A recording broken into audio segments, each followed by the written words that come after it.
Bonsoir à tous, Thomas de Virtual Magie. Aujourd'hui, on reçoit un manipulateur de folie, Nestor Athos. Coucou Nestor, ça va? Ça va très bien. Thomas. Impeccable. Coucou virtuel. Ça fait plaisir, donc on t'a vu tout à l'heure à Saint-Malo, tu nous as présenté ton numéro, mais avant ça, on va en savoir un petit peu plus sur toi. Comment tu as débuté la magie, à quel âge, comment ça s'est passé hein? J'ai commencé à peu près à 12 ans, Ah oui, la magie. Et une boîte de magie comme tout le monde ou... non, moi j'ai rencontré la magie par un animateur de centre d'une colonie de vacances en fait. Il s'occupait de notre groupe, il était passionné par la magie. Ça va, Ça s'est très bien passé, D'accord. la preuve. Non, on a fait une petite session de magie, il nous a montré des tours, un peu initié à quelques trucs. J'étais très intéressé et du coup j'ai eu une adresse sur Paris après pour aller chercher un livre qu'il m'avait recommandé qui était le Cours Magica de Robert Veno. Alors, chez qui es-tu allé? Chez Mayette Magie Chez Moderne. Mayette, bien sûr. Cours Magica c'était Forcément. Mayette. Et de fil en aiguille, j'ai découvert le double fond où j'ai pu voir. Et après, très rapidement, j'ai découvert. Je suis tombé sur l'émission de télé à l'époque qui était Attention Magie, il y avait des mandrakes d'or. Tout à fait. Et je suis tombé sur ce magicien fantastique Jeff McBride. Ah oui, forcément, ça Et t'a marqué. j'hallucinais comment les cartes sortaient des doigts. J'ai toujours ces images d'enfance où je voyais ça à la télé. Et quelques semaines après, donc du coup en allant à Mayette Magie Moderne et en retournant à Mayette Magie Moderne, j'ai découvert le double fond où je me suis retrouvé nez à nez avec dans le spectacle un gars qui débarquait avec un casque de moto sur la tête et qui bougeait comme un malade et qui faisait apparaître des cartes. C'est Jean-Pierre Crispon. Ah ouais, il du faisait double ça fond. Ouais, un numéro du motard. D'accord. J'ai fait ça pendant très longtemps et du coup à 2 mètres de moi j'avais ce que j'avais vu à la télé, un mec qui sortait Mais des pour cartes de de vrai. ses doigts Ouais. et c'était incroyable. J'ai vu surtout qu'il donnait des cours de magie et j'ai pris des cours de magie avec lui qui m'avait fait une démonstration et puis de là de fil en aiguille est parti les classiques de la magie, les cartes, les boules, les foulards et puis après quand on a commencé à être mordu un peu pris dans tout ça, on prend plus de bouquins, plus de tours, etc. Et voilà. Tu as eu un autre métier que magicien ou tout de suite t'as embrayé sur la magie? Non, j'ai fait uniquement plein d'autres métiers avant. J'ai fait plein de petits boulots, Comme- comme chauffeur-livreur, comme agent de sécurité. Tout en continuant la magie. Tout en continuant à apprendre la magie, ouais, exactement. Tout Mais en faisant des spectacles, en travaillant, en faisant de la scène, un petit peu, du en faisant close-up. du close-up, beaucoup à cette période-là. Même de la sculpture sur ballon. Tu vois, je fais des trucs où on est habillé en clown. On fait. Il y a des dossiers, il faut qu'on retrouve les photos là. J'aimerais bien les voir d'ailleurs. si on Ouais, retrouve. ouais, ouais. Et Un appel est lancé. toujours en travaillant parallèlement. Et puis après, ça a été les concours où j'ai voulu monter un numéro, aller au bout d'un numéro. Et c'était les concours qui m'ont permis de mettre une deadline. Et ce qui est super important, c'est Tout à mettre fait, une deadline complètement. et fixer un challenge. Parce que c'est un gros défi. Et puis essayer d'aller au bout. Parce que j'étais passionné par, en voyant toutes ces émissions de magie, de numéros visuels, j'étais passionné par les arts visuels, les numéros visuels. Et je voulais monter un numéro visuel. Ton premier concours, c'est quoi alors? Tu t'en Le premier souviens? concours, c'est la FAP. Ah, mais en quelle année? C'est en 2000. C'était à Aix-les-Bains, je crois que c'est en 2004. D'accord. C'est en 2004, Ah bah donc Aix-les-Bains, j'étais en là, ouais, 2003. donc c'est récent 2003 ou finalement. Ouais. 2004. Et tu avais déjà le même personnage qu'on connaît actuellement, c'est le même numéro? Plus ou moins, il y avait les cheveux rouges, D'accord. il y avait les cartes, il y avait des choses qui existent toujours dans le numéro aujourd'hui, il y a Et beaucoup de tu choses qui sont avais sorties. obtenu un prix ou quelque chose hein? J'avais obtenu le 2e prix. Ouais, c'est pas mal hein, en manipulation. C'était cool, ouais. Pour une Ouais, première scène, bah je me ouais, souviens, grave, j'étais tétanisé. peu comme Laurent Beretta, pareil, tétanisé, il y avait j'avais beaucoup de dates. beaucoup d'énergie au contraire à ce moment-là, j'ai un bon souvenir de cette scène-là. C'était encore semi-pro. J'avais un boulot à côté et Quel était le déclic pour te dire eh, ça y est, maintenant je fais plus que ça? je m'étais fait un gros challenge, parce que à peu près, dans ça, je parle de 2003-2004 à peu près, et depuis 1999, année 2000, on a la chance d'avoir le plus grand cabaret du monde en France, qui est une super émission, donc on voit plein de visuels, mais avant aussi le plus grand cabaret du monde, il y avait Étonnant et Drôle, Fiesta, où il passait des numéros C'est visuels vrai, déjà. c'est vrai, oui. Et moi je voyais ça avec des yeux de môme et tout ça. Et la personne qui était derrière tout ça s'appelait Monique Nacachan, Tout à fait. qui engageait les artistes et qui tournait dans tous les concours de magie.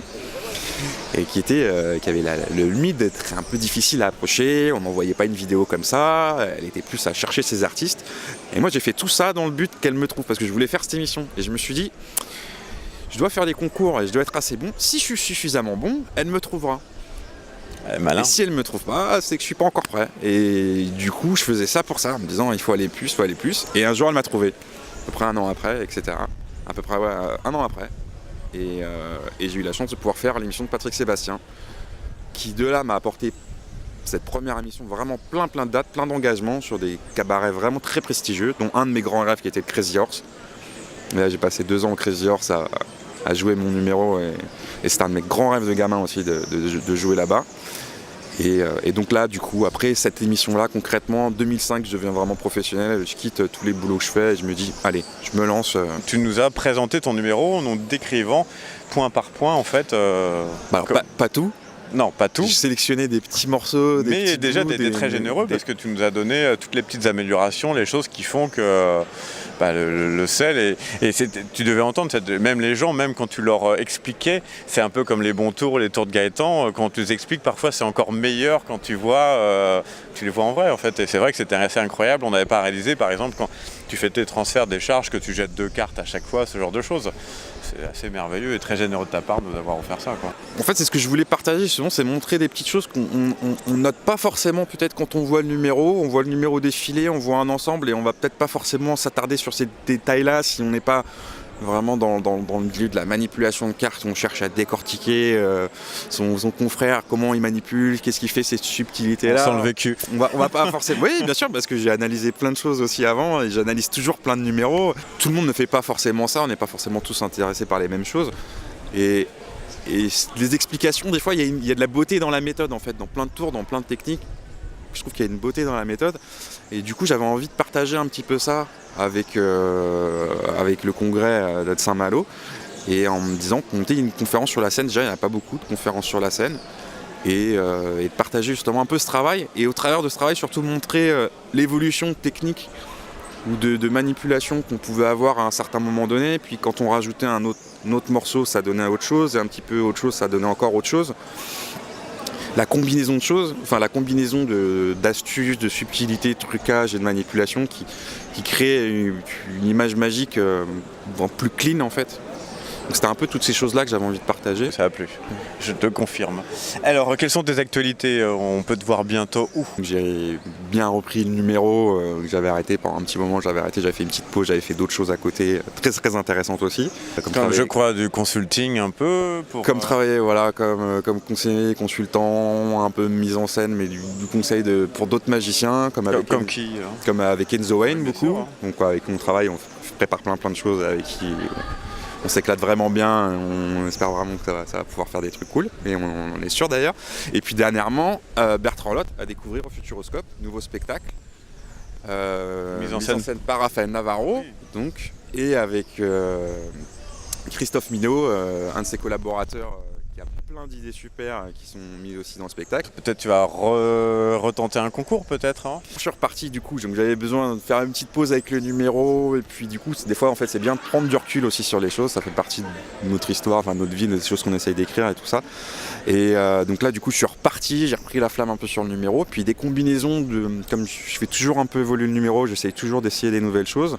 Bon, des fois on se plante. Comme ça qu'on progresse. Des fois un peu moins, voilà, c'est comme ça qu'on progresse exactement. Et donc du coup j'ai repris le numéro en faisant des mix de choses que j'avais essayées, des choses que j'avais avant et de repartir un peu en revenant, un peu de m'occuper de moi, un peu de m'occuper de ma magie et puis de travailler avec, de la partager.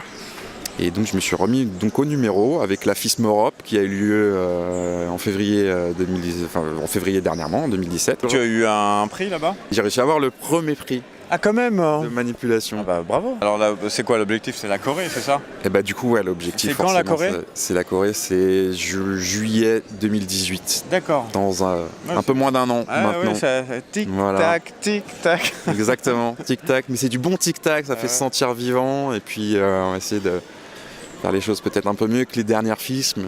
Peut-être une petite surprise en plus dans le numéro. On a hâte de voir ça et puis de toute façon on aura ce genre de news un peu partout sur ton site, ce genre de choses et bien sûr sur Virtual Magie. Virtual Magie. À très vite, merci à vous. À très vite. Ciao. Bye.